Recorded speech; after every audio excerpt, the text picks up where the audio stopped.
आज है 27 अक्टूबर 2023 दिन शुक्रवार।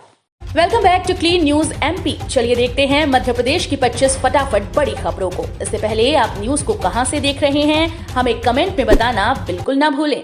साथ ही हमारे फेसबुक पेज को भी फॉलो करें। फेसबुक पेज का लिंक डिस्क्रिप्शन में दिया गया है। पीएम मोदी का उज्जैन दौरा निरस्त। आज चित्रकूट आएंगे प्रधानमंत्री मोदी। प्रधानमंत्री नरेंद्र मोदी का 30 अक्टूबर को उज्जैन का दौरा कैंसिल हो गया। पीएम मोदी अब आज चित्रकूट आएंगे, जहां वो चित्रकूट में स्थित सदगुरु सेवा संघ ट्रस्ट के कार्यक्रम में शामिल होंगे। अरविंद भाई मफतलाल के 100वें जन्म वर्षगांठ के उपलक्ष्य में कार्यक्रम रखा गया है, जिसमें मध्य प्रदेश के मुख्यमंत्री शिवराज सिंह चौहान समेत दिग्गज नेता शामिल होंगे। महिलाओं, बच्चों और लोगों ने दी 10, 20 और 50 रुपए की सहयोग राशि। मुख्यमंत्री ने विभिन्न क्षेत्रों में सभाएं और रोड शो किए। मुख्यमंत्री बुधनी में पहुंचे तो विधानसभा क्षेत्र के गांव-गांव में उनके चुनाव लड़ने के लिए सहयोग निधि इकट्ठा की गई। दिलचस्प बात यह है कि जनता ने अपने लाडले भाई को बढ़ चढ़कर सहयोग निधि भी दी। अपने पांव वाले भैया से मिलने बच्चे, बूढ़े और महिलाओं की होड़ सी दिखाई दी। बुधनी में जन आशीर्वाद यात्रा के दौरान बड़ी संख्या में महिला, युवा और बुजुर्ग शिवपाल को चुनाव लड़ने के लिए पैसे और आशीर्वाद देते दिखाई दिए। संपूर्ण मध्य प्रदेश में 17 नवंबर को मतदान के दिन सामान्य अवकाश घोषित। मध्य प्रदेश विधानसभा चुनाव के लिए मतदान 17 नवंबर शुक्रवार को होगा। इसमें सभी मतदाता अपने मताधिकार का उपयोग कर सकें, इसके लिए शासन ने सार्वजनिक अवकाश घोषित कर दिया है।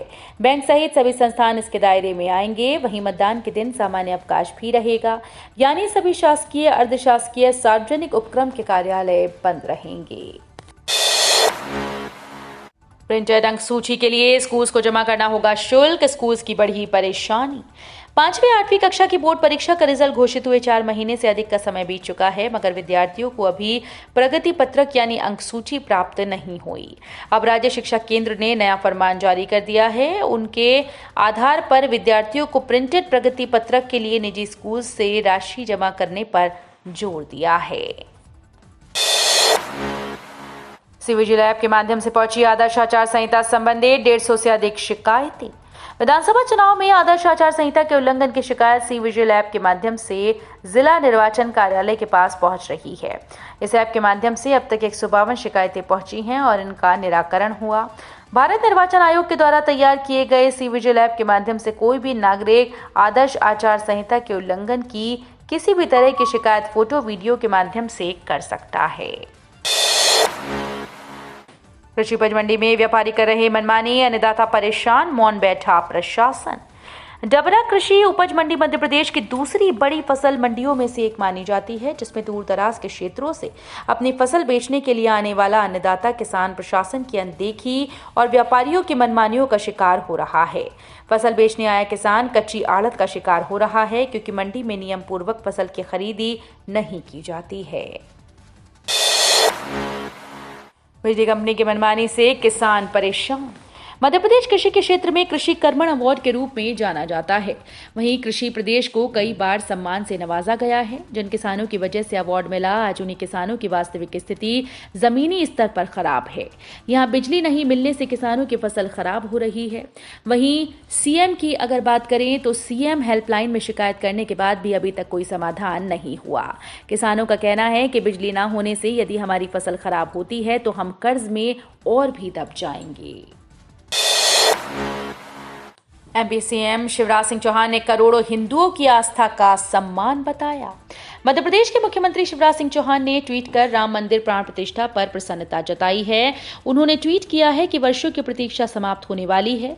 राम मंदिर में आराध्य भगवान श्री राम लला का विराजमान होना सनातन की शुभता, शुभत्व और मंगल का प्रतीक है। ये करोड़ों हिंदुओं की आस्था और भावनाओं का सम्मान है। प्रधानमंत्री नरेंद्र मोदी जी, ये हम सभी का सौभाग्य है कि 22 जनवरी 2024 को इस ऐतिहासिक अवसर के साक्षी बनेंगे। जैत बुदनी में सीएम की सभा, बोले यहां का हर शख्स शिवराज, वही लड़े चुनाव में वोट मांगने नहीं आऊंगा। मुख्यमंत्री शिवराज सिंह चौहान ने अपनी जन्मभूमि जैत और कर्मभूमि बुदनी विधानसभा सीट में रोड शो और आम सभा को जनसभा की। मुख्यमंत्री ने जैत की अपनी जन्मभूमि में जाकर माथा टेका, शाहगंज में जनसभा की और प्रचार अभियान शुरू किया। मुख्यमंत्री ने कहा कि बुदनी का नागरिक शिवराज सिंह है और ये चुनाव उसे ही लड़ना है। मैं आज मिलने आया हूं, वोट मांगने नहीं आऊंगा, अब चुनाव के बाद ही आऊंगा। अमित शाह जारी करेंगे बीजेपी का घोषणा पत्र, हर संभाग के साथ होगी चुनावी बैठक। मध्य प्रदेश विधानसभा चुनाव की तारीख नजदीक आ रही है। दो शीर्ष दल बीजेपी और कांग्रेस ने चुनावी रण में उतरने की पूरी तैयारी कर ली। वहीं अब इससे जुड़ी एक बड़ी खबर सामने आ रही है, जहां केंद्रीय गृह मंत्री अमित शाह मध्य प्रदेश बीजेपी के लिए घोषणा पत्र जारी करेंगे। गृह मंत्री 28 अक्टूबर से 30 अक्टूबर तक मध्य प्रदेश के दौरे पर रहेंगे। चुनाव को लेकर केंद्रीय गृह मंत्री हर संभाग की बैठक करेंगी। उमा भारती चली हिमालय, चुनाव प्रचार से रहेंगी दूर, सरकार के अधूरे कामों पर करेंगी आत्मचिंतन। मध्य प्रदेश में 2003 में भाजपा को सत्ता के शिखर पर ले जाने वाली उमा भारती के चुनाव प्रचार से दूरी बना ली है। वो हिमालय के लिए निकल जाएंगी, कुछ दिन बद्री केदार पर रहेंगी। इस दौरान आत्मचिंतन करेंगी कि 2003 में लोगों के जिन सपनों को पूरा करने के लिए कांग्रेस को ध्वस्त किया था, उसमें से कितने पूरे हुए। उमा भारती ने सोशल प्लेटफॉर्म पर लिखा कि वो गुरुवार को अपने जन्मस्थान ग्राम इंडा, जिला टीकमगढ़ के लिए निकली। एनसीईआरटी किताबों के विवाद पर बोले सिंधिया, जब इंडिया नाम रखा था तब विरोध क्यों नहीं हुआ। एनसीईआरटी किताबों में इंडिया की जगह भारत नाम करने पर विवाद को सिंधिया ने गलत बताया। उन्होंने कहा कि मेरी समझ नहीं आ रहा कि विरोध किस बात का है। ये भूमि सदियों से भारतवर्ष है। जब भारत का नाम इंडिया रखा गया था तब तो कोई विरोध करने नहीं आया। अब भारत का नाम रखा जा रहा है तो विरोधाभास है। सिंधिया का कहना है कि हमारे देश में सभी लोग, सभी पक्ष और सभी विचारधारा को साथ लेकर चलने की प्रथा रही है। 2024 में राहुल पीएम और अजय राय होंगे सीएम, अखिलेश को पीएम बनाने वाले पोस्टर पर करारा जवाब। मध्य प्रदेश विधानसभा चुनाव में सीटों के बंटवारे को लेकर सपा और कांग्रेस के बीच तल्ख टिप्पणियों के बाद अब पोस्टर वार शुरू हो गया। सपा अध्यक्ष अखिलेश यादव को देश का भावी पीएम बताने के पोस्टर पार्टी कार्यालय के बाहर लगाने के बाद अब कांग्रेस कार्यालय के बाहर राहुल गांधी को 2024 में पीएम बनाने और 27 अजय राय को मुख्यमंत्री बनाने के पोस्टर लगाए गए हैं। भाजपा के खिलाफ बना इंडिया गठबंधन टूटेगा, राकेश टिकैत का दावा। भाकियों के राष्ट्रीय प्रवक्ता राकेश टिकैत ने कहा कि भाजपा के खिलाफ देश में बना गठबंधन टूटेगा। गठबंधन के कुछ नेता अपने निजी स्वार्थ में एक दूसरे के खिलाफ बयान दे रहे हैं, जो कि गठबंधन को कमजोर कर रहा है। देश में मजबूत विपक्ष होना चाहिए। ऑटो में बैठकर आई इनकम टैक्स विभाग की टीम, ज्वेलर्स के यहां शुरू की गई छापेमारी कार्रवाई। आमतौर पर आयकर विभाग की टीम कहीं भी छापा डालने जाती है तो तड़के व लग्जरी वाहनों से वहां पर पहुंचती है, लेकिन कल ग्वालियर के सर्राफा बाजार में ऐसा नहीं हुआ। आयकर विभाग की टीम अंगूरी ज्वेलर्स के यहां ऑटो में बैठकर पहुंची और कार्रवाई शुरू की। आयकर विभाग की इस तरह की कार्रवाई से पूरे सर्राफा बाजार में दहशत का माहौल बन गया। कई ज्वेलर्स की दुकानें बंद हो गईं। झांसी से दिल्ली रेल ट्रैक पर बढ़ेगी ट्रेन की रफ्तार, रेलवे लगा रहा था थिक वेब स्विच। रेलवे की ओर से झांसी से दिल्ली के बीच रेल ट्रैक पर थिक वेब स्विच लगाए जा रहे हैं। इसके लगने पर ट्रेन की गति के साथ सुरक्षा बढ़ेगी। पटरियों में ट्रेन की दिशा बदलने के लिए टर्न आउट लगे होते हैं। अभी तक उसमें परंपरागत स्विच का प्रयोग होता रहा, लेकिन अब थिक वेब स्विच लगाने का काम तेजी से चल रहा है। थिक वेब स्विच लगाने का मुख्य उद्देश्य ट्रेन को 130 किलोमीटर प्रति घंटे की स्पीड तक ले जाना है, जिसे भविष्य में 160 किलोमीटर प्रति घंटे तक बढ़ाया जा सके। सिंधिया का प्रहार, कहा कांग्रेस ने किया महिलाओं पर हमला, चुनाव में मिलेगा जवाब। ग्वालियर दौरे पर आए केंद्रीय मंत्री ज्योतिरादित्य सिंधिया ने कांग्रेस पर तीखा प्रहार किया। सिंधिया ने कहा कि जिस तरह से कांग्रेस ने महिलाओं के ऊपर हमला किया, उसका जवाब प्रदेश की 4.5 करोड़ महिलाएं कांग्रेस पार्टी को विधानसभा चुनाव में देंगी। ये बात उन्होंने मीडिया कर्मियों द्वारा पूछे सवाल के जवाब में कही। निर्वाचन प्रशिक्षण में अनुपस्थित 5 शासकीय कर्मचारी निलंबित, सागर कलेक्टर ने की कार्रवाई। विधानसभा निर्वाचन के प्रशिक्षण में अनाधिकृत रूप से अनुपस्थित रहने पर कलेक्टर और जिला निर्वाचन अधिकारी दीपक आर्य ने 5 शासकीय सेवकों को निलंबित कर दिया। कलेक्टर और जिला निर्वाचन अधिकारी दीपक आर्य ने बताया कि विधानसभा निर्वाचन को संपन्न करने के लिए भारत निर्वाचन आयोग के निर्देश के अनुसार जिले के समस्त शासकीय सेवकों के लिए प्रशिक्षण आयोजित किए जा रहे हैं। विदिशा में 650 से अधिक मतदान केंद्रों पर होगी वेबकास्टिंग, आयोग रखेगा नजर। विधानसभा चुनाव में पहली बार केंद्रीय चुनाव आयोग द्वारा 17 नवंबर को मतदान के दिन आधे से अधिक मतदान केंद्रों पर वेबकास्टिंग की व्यवस्था कराई जा रही है ताकि किसी भी तरह की गड़बड़ी को रोका जा सके। विदिशा में कुल 1338 मतदान केंद्रों में से 650 से अधिक मतदान केंद्रों पर कैमरे लगाए जा रहे हैं, जिसका सीधा प्रसारण जिले से प्रदेश स्तर तक किया जाएगा। शरद पूर्णिमा पर चंद्र ग्रहण के चलते महाकाल मंदिर में बाहर से होंगे दर्शन। शरद पूर्णिमा पर 28 अक्टूबर को खंडग्रास चंद्र ग्रहण होगा। रात 1:05 पर चंद्र ग्रहण की शुरुआत होगी। रात 1:44 पर ग्रहण का मध्य रहेगा। रात 2:24 पर ग्रहण का मोक्ष होगा।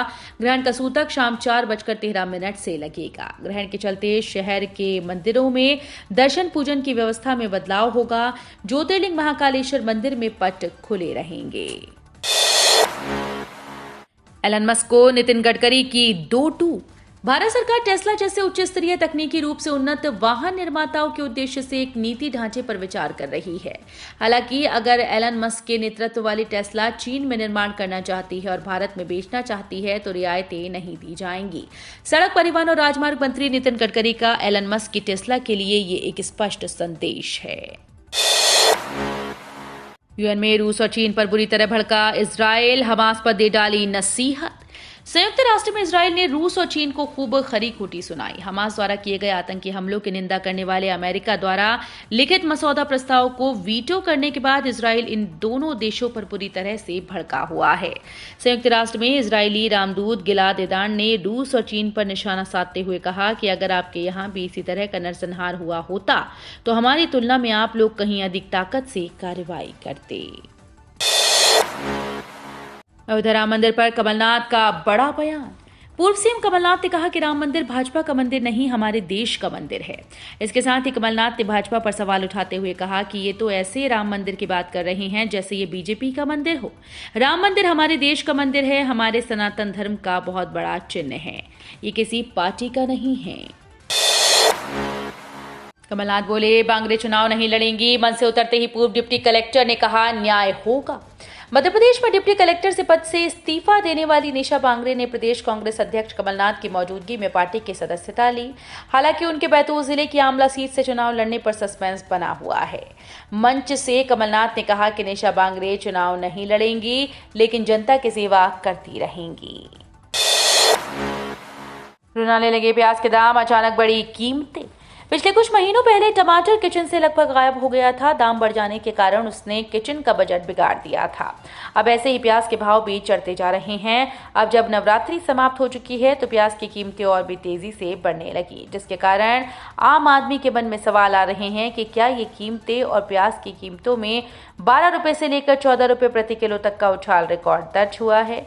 ये कीमतें और चढ़ेंगी या कम होंगी? तो ये थी आज की 25 फटाफट बड़ी खबरें। अगर आपको न्यूज पसंद आई हो तो वीडियो को लाइक और शेयर जरूर करें। धन्यवाद।